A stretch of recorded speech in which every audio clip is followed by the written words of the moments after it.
jenengan menganggap bangga terhadap jenengan iso sedekah iso maringi tiyang niku karena amalipun, karena niku jenengan kok hasilnya dhewe, ini keliru besar. Sebab rezeki hakikatnya, rezeki yang kita punya, harta yang kita peroleh niku hakikatnya niku saking pangeran. Kok iso ngoten? Nggih, niki sebagai contoh, nek bahwa harta itu bukan dari hasil jerih payah kita, itu hanya sebagai perantara, sebagai contoh. Misalkan jenengan ini sebagai pedagang, dodol kathok, konveksi utawa toko nggih. Misalkan tiyang konveksi niki dodol Bongo Kliwon, Tango Solo atau ke Surabaya. Misalkan sebagai pedagang. Kita ada si A, si B, si C. Saya contohkan begitu. Ini sangat. Assalamualaikum warahmatullahi wabarakatuh.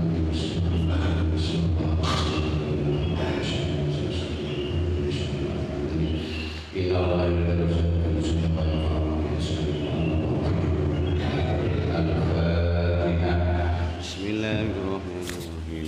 Alhamdulillahirabbil alamin. Arrahmanirrahim. Maliki yaumiddin. Iyyaka na'budu wa iyyaka nasta'in. Ihdinas siratal mustaqim. Shiratal ladzina an'amta 'alaihim ghairil maghdubi 'alaihim waladdallin. Bismillahirrahmanirrahim. Wal maqalatul khamisatu wal isruna, utawi maqalah yang ke-25, yang ke-selawe. Kila den ngendikake al-mukir utawi kang ngaku ditaksiri kelawan pepeko atau sembrono atau ceroboh.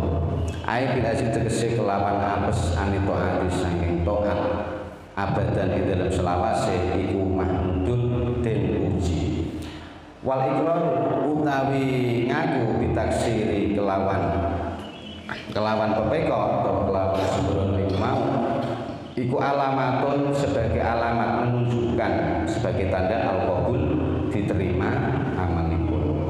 Li'annahu krana sak temene wong kang ngaku ditaksiri, wong kang ngaku kelawan sembrono iku mau lan pepeko iku isyaratun sebagai isyarat, menunjukkan isyarat ila adamil ujubi maring ora anane ujub, ora anane tidak adanya membanggakan amalnya ujub. Wal kibrilan gumede, jadi menunjukkan ora anane gede. Makalah yang ke-25 punika nerangaken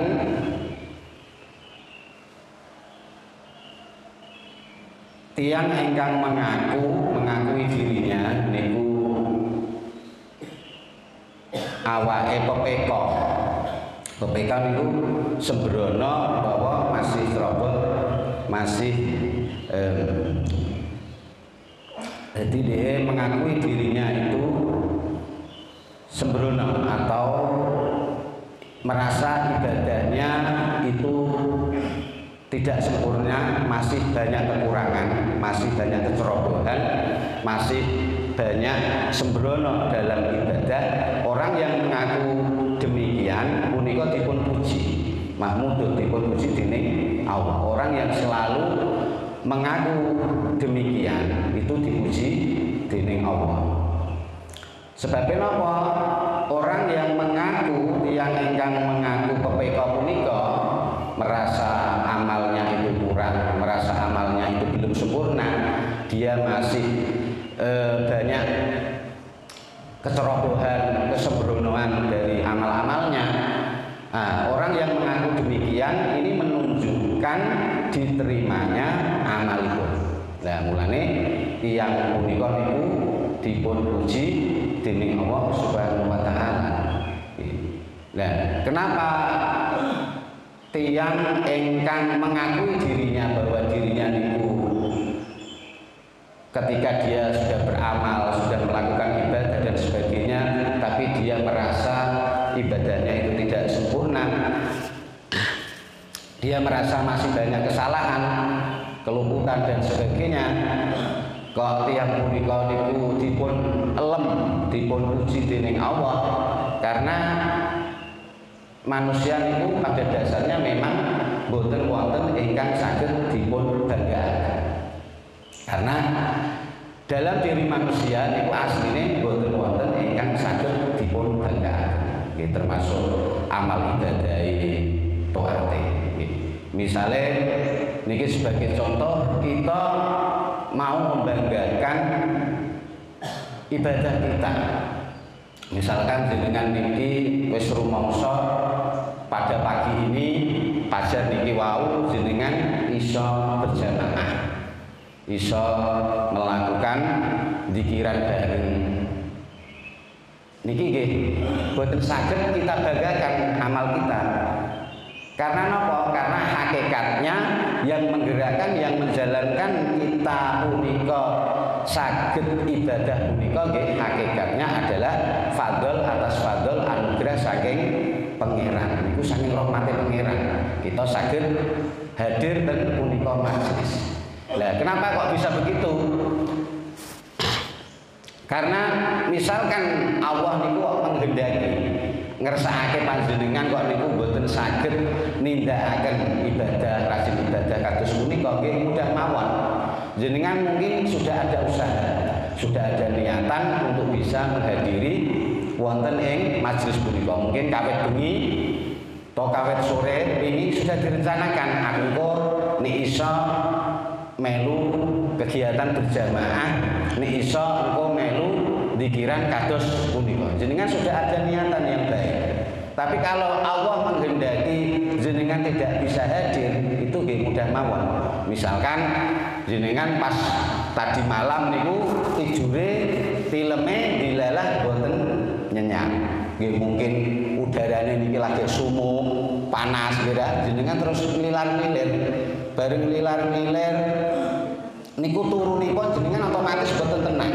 Nah, ketika tongatangi roro bareng subuh teko jenengan kelempon, kelewatan. Lah niki jenengan sampun merencanakan, tapi karena Allah tidak menghendaki sampean bisa datang ke sini nggih dilalah ada halangan. Makanya kita selalu itu dianjurkan untuk kalau kita ingin menghadiri sesuatu berjanji pada orang itu insya Allah semua atas kersane Allah, atas kehendak Allah. Saya bisa hadir insya Allah. Insaan lamun Allah itu menghendaki. Itu artinya begitu. Jadi manusia tidak ada yang bisa dibanggakan. Ini misalkan jenengan arep banggano lagi dengan amalipun, misalkan dengan sodako, jenengan mungkin kan punya harta, jenengan saged sodako, jenengan saged beramal jariah, jenengan saged napa niku iso ngeki zakat, iso ngeki tiyang. Terus jenengan niku merasa misalkan mau membanggakan diri, aku iki lho iso sodako, iso sebabnya apa niku sodako? Aku sodako nganggo duitku dhewe dari hasil kerja kerasku, dari hasil jerih payah. Terus jenengan niki merasa bangga kalau jenengan niku mau oleh sodako itu karena dari oleh untuk duit, untuk hasil niku dari hasil kerja jenengan. Lah niki nek jenengan menganggap semacam itu, jenengan menganggap bangga terhadap jenengan iso sodako, iso maringi tiyang niku karena amalipun, karena niku jenengan kok hasilnya dhewe, ini keliru besar. Sebab rezeki hakikatnya, rezeki yang kita punya, harta yang kita peroleh niku hakikatnya niku saking pangeran. Kok iso ngoten? Padahal niki ya kok hasil jerih payahku sendiri teh. Iki ya niku nggo gawe, ku ngriwangi meruntus, lembur dan sebagainya. Ya, mungkin jenengan usahanya kados ngoten. Jadi untuk memperoleh hasil rezeki yang banyak itu memang dengan usaha yang keras. Tapi yang perlu jenengan pahami adalah usaha yang keras itu memang bisa menghasilkan rezeki yang banyak untuk bisa mendapatkan harta yang banyak itu dengan usaha yang rajin dan tekun. Tapi tidak semua usaha yang rajin dan tekun itu menghasilkan harta yang banyak. Niki sebagai contoh, nek bahwa harta itu bukan dari hasil jerih payah kita, itu hanya sebagai perantara. Sebagai contoh, misalkan jenengan ini sebagai pedagang, dodol kathok, konveksi utawa toko, misalkan yang konveksi niki dodol Bongo Kliwon, Tango, Solo atau ke Surabaya, misalkan sebagai pedagang, kita ada si A, si B, si C. Saya contohkan begitu. Ini sama-sama berangkat, mangkate bareng ke Solo lah misalkan. Mangkate bareng orang bertiga ini. Gowo barangnya podo. Ini saya samakan. Gowo barangnya podo misalkan 1000 kathok atau 500 kathok lah. Podo gowo barangnya. Mangkate yo bareng isu-isu. Tapi kenyataannya tekan kono pasar ternyata si A ini kepayon luwih akeh, sementara si B niku kepayon rada akeh, dan si C kepayone sedikit sekali. Loh, kenapa? Padahal ketiga orang ini sama-sama berusaha, mereka sama-sama pergi ke pasar. Kenapa kok hasilnya berbeda? Kenapa kok dilalah untuk kepayon akeh? Nah, ini menandakan bahwa orang tersebut yang kepayon akeh memang sudah dikehendaki oleh Allah, diamanati oleh Allah. Jadi ini kepayon akeh mengko akan mendapatkan harta yang banyak. Dia memang sudah diamanati oleh Allah. Nah, ini tandanya kalau harta yang kita peroleh itu bukan semata dari jerih payah kita, tapi itu hanya sebagai perantara usaha. Nah, misalkan ini sebagai pedagang, misalkan seorang kuli bangunan atau misalkan seorang pegawai yang kerjanya menjadi buruh, iki sama-sama boga ini podo. Misalkan seorang tukang bangunan, podo opane tiap hari niku 200.000 misalkan gitu. Podo-podo duwe anak loro, nggih bojo, duwe anak bojo, ngurmati anak loro. Lah, yang satu niki podo-podo begene, wong podo-podo 200.000 begene, malah yang si A itu mau lebih rutin. Tapi sing si A iki mau entuk tapi sediluk entekne, ana wae keperluan. Lah sementara si B iku dilalah podo-podo untuk 200.000, tapi duitnya ngelumpuk. Mbok dilalah roro iso nyelengi apa-apa, iso tuku motor, iso bangun omah dan sebagainya. Podo-podo dari hasil 200.000. Nah, kenapa bisa demikian? Nek Allah menghendaki yang punika niku pancen rezekine sampai di situ. Nggih, hasilnya sampai di situ. Niku nggih gampang mawon. Tiyang sing si A niku sing entek-entek niku ya padha-padha nek bogae, tapi dilalah kadang anake utawa keluargane diparingi lora-lora. Lah niki kan kebutuhan-kebutuhan yang kita tidak tahu. Dilalah anake lora-lora. Asale wis kok duit iku mau nglumpuk gawe nambani anake. Terus meneh bareng anake wis waras, nggih, dilalah ana pengeluaran liya. Mbah mungkin dilalah omahe niku ana lesus, ana badhe. Kok dilalah niku dilalah kok ana pakang niku kok pakang iku mau poklek dilalah nibani omahe. Lah niku terus dhek ndung dandan. Lho niku kan kita mboten ngertos. Niku kan rahasia ilahi. Lah dilalah duit iku mau berkalong kangge anake, kangge keluargane iku mau. Napa niku rumangsane anake wis do waris kepenak, roro ada pengeluaran lagi. Ya niku dilalah entuk entek-entek. Pancen napa niku berarti kita memang sudah dikehendaki oleh Allah, dititipi oleh Allah dengan harta yang sekian. Makanya ini tandanya kalau harta benda kita yang kita peroleh niku tidak hasil dari jerih payah. Jadi kita tidak bisa membanggakan. Nek Allah menghendaki dunyane jenengan entek niku nggih mudah saja. Kita bisa berkaca pada tiang-tiang napa niku ingkang do sukses.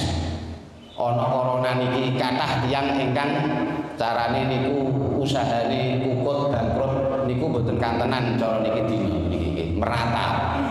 Lho niku nek didelok nggih, lha wong sugih ngono kok tiba-tiba nggih iso ra duwe duit. Niku kepenak mawon. Begitupun sebaliknya, kalau Allah menghendaki orang itu hari ini kaya raya, dia mudah saja. Ini menandakan bahwa kita bisa sedekah, kita bisa beramal, kita bisa berzakat, tidak bisa dibanggakan.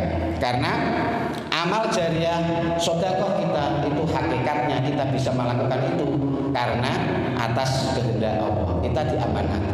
Maka nenek tiang punika kok sakit menyadari hal punika, insya Allah tiang punika akan menjadi orang yang berjiwa sosial tinggi, punya sosialisme tinggi, punya kepekaan terhadap masyarakat lingkungan sekitarnya, dan yang punya kewajiban zakat akan melaksanakan zakatnya dengan sebaik-baiknya karena dia merasa dirinya itu tidak punya apa-apa. Yang memberikan harta itu hakikatnya adalah Allah. Yang itu sing marai pelit, sing marai ku eman ngetokno hartane karena dia merasa bahwa harta yang diperoleh itu dari kerja keras. Nah, niki sing marai. Wong tekung ngrewangi boga wis kaya ngene, tekung rewangi lembur. Anjen dhek lembur nggih, entuk hasil. Kuwe anggere tengah-tengah nyat ndungane ra iso entuk hasil kaya ngono. Lah terus dhek merasa karena harta itu karena merasa dia yang memperoleh dari usahanya, maka dia merasa eman. Ngoten. Terus misalkan orang yang membanggakan dengan duwe anak, misalkan anake niku dilalah berprestasi, duwe anak niku napa niku dilalah apik, napa berprestasi selalu untuk ranking, terus anak itu sesuai dengan harapannya menjadi anak yang diidolakan dan yang dibanggakan oleh tidak hanya dia sendiri tapi dibanggakan oleh masyarakatnya dan bangsanya. Nah, ketika orang bisa punya anak demikian terus dia kemudian bangga, aku ini loh, aku wis iso didik anakku dengan baik. Wah, dia bangga. Rumangsane itu dari hasil didikannya. Betul, untuk mengarahkan anak, mendidik anak menjadi orang baik, kita sebagai orang tua memang harus berusaha, harus mengarahkannya untuk menjadi anak yang berakhlak karimah. Ya paling orang didokon nonggon pesantren dan sebagainya. Ini usaha. Tapi terus kemudian anak itu menjadi baik, terus kita membanggakan diri itu dari hasil murni dari hasil didikan kita. Aku harus arahno anakku sampai lah. Ketika kita membanggakan semacam ini, itu kita salah besar. Karena nopo? Nek Allah niku misalkan menghendaki anak jenengan niku sing wis didik iku kok ijen bangkang balelo niku mudah wae. Kathah niku orang tua yang mungkin lebih lebih disiplin dari panjenengan, lebih rajin anggenipun didik kados panjenengan, tapi ternyata anak mereka juga masih nakal dan sebagainya. Nah, kayak begini itu karena apa? Karena mungkin Allah belum memberikan hidayah pada anak itu. Karena anak itu mungkin ketika di lesno, dididik, terus di kayak guru privat dan sebagainya, tapi kok jadi dedel. Karena apa? Allah tidak maringi kecerdasan pada anak itu. Niku nggih mudah saja. Mudah saja. Mulane tiang punika ketika Allah sudah menghendaki, maka usaha apapun itu tidak ada artinya. Tapi jenenge manusia tetap berusaha. Sebagaimana kita bisa melihat seperti Kanjeng Nabi Nuh. Nabi Nuh niku kurang apa nggih terhadap anaknya. Niku piyambake niku sudah nabi dan rasul. Kurang apa dididik. Niku anake sing jenenge Kan'an. Ternyata malah termasuk anak yang bangkang. Balilo tidak ikut beliau Nabi Nuh, sehingga anaknya beserta kaumnya Nabi Nuh ikut ditelan banjir, kena adabe Allah Subhanahu wa taala. Lah ini kurang apa Nabi Nuh? Dia seorang nabi sudah maksimal. Seharusnya keturunannya juga baik, tapi ini memang sebagai contoh. Allah memberikan contoh kepada kita bahwa manusia itu hanya bisanya berusaha. Berusaha. Ternyata seorang Nabi Nuh pun anaknya saged kados demikian. Apalagi kita. Tapi walaupun demikian, kita tetap harus sudah berusaha. Cuma ketika kita sudah melakukan ibadah, kewajiban-kewajiban kita, melakukan taat, jangan dibanggakan. Karena di hadapan Allah itu tidak ada yang bisa kita banggakan. Karena pada hakikatnya semua itu atas fadl, anugerah, rahmat dari Allah Subhanahu wa taala. Jadi manusia kalau bisa menyadari ini, maka dia akan menjadi seorang manusia yang rendah diri. Dia merasa dirinya itu lebih hina dari orang lain. Dia orang merasa dirinya itu benar. Dia merasa dirinya banyak kesalahan. Dan manusia yang semacam ini akan mendapat ujian dari Allah Subhanahu wa taala. Allah justru cinta pada manusia ini. Sebaliknya, kalau manusia itu membanggakan diri, menyombongkan diri, walaupun dia itu banyak ilmunya, belajar wis pintar sekali, ibadah wis akeh, rajin sekali. Dia iso ibadah rajin, iso lakoni sedekah, kewajiban-kewajiban iso dilakoni. Tapi dalam dirinya dia merasa, oh aku wis iso ibadah, aku wis iso ngelakoni kaya dia koyok-koyok merasa dirinya sudah cukup dengan amalnya itu. Dia bangga. Nah, orang yang semacam ini itu justru lebih dibenci Allah. Justru orang ini dibenci oleh Allah daripada orang yang banyak melakukan kemaksiatan sekalipun. Banyak melakukan kemaksiatan, dia akeh dosane, dia akeh kathah napa niku anggenipun nglakoni kesalahan-kesalahan, amalipun sithik. Kena-kena ora tau nglakoni, kena-kena ora tau salat belas, kena-kena kewajiban, ijeng ngono jeng nglakoni dosa. Lah tiyang punika tapi ijeng merasa kalau dirinya itu iku anjen aku akeh dosane, aku hina di hadapan Allah. Aku tidak ada yang bisa saya banggakan. Lah orang semacam ini itu lebih dicintai oleh Allah, lebih dipuji oleh Allah. Niki sebagaimana yang sering kula ungkapkan niki, yaitu sebagaimana yang dingendikano Romo Kiai Haji Asrori Al-Ishaqi Allah yarham. Niku piyambake setiap ceramah-ceramah pun kula emot-emot selalu niku ceramah niku bahwa tiyang masya piyambakipun niku banyak kemaksiatannya, banyak napa niku amalan, banyak dosanya dan sebagainya. Walaupun dia hidup berlumur dengan dosa, tapi jikalau dia masih merasa dirinya itu asor, merasa dirinya memang banyak dosa, dia mengakui dirinya itu memang hina di hadapan Allah, Allah lebih mencintai daripada orang yang alim, banyak ibadahnya, rajin ibadahnya, tapi dia merasa, aku ibadahku wis akeh, aku luwih apik daripada wong itu. Wong semacam ini justru lebih dibenci oleh Allah Subhanahu wa taala. Mugi-mugi penjelasan yang singkat ini bisa manfaat di teman-teman kita sekalian. Mohon maaf atas segala kesalahan dan kekurangan. A'udzubillahi minasyaitonir rajim. Bismillahirrahmanirrahim. Allahumma inna nas'aluka ilman nafi'an wa 'amalan mutaqabbalan wa 'afiyatan fil jasad wa rizqan halalan katsiran thayyiban wasi'an wa ilal khairi qaribna wa 'anil syarri wa ilal maghribi hawajna fid dunya wal akhirah. Rabbana la tuzigh qulubana ba'da idh hadaytana wa hab lana min ladunka rahmatan innaka antal wahhab. Rabbana atina fid dunya hasanatan wa fil akhirati hasanatan wa qina adzaban nar. Wa sallallahu ala sayyidina Muhammadin wa ala alihi washabbihi ajma'in. Walhamdulillahi rabbil alamin. Al-Fatihah. Bismillahirrahmanirrahim.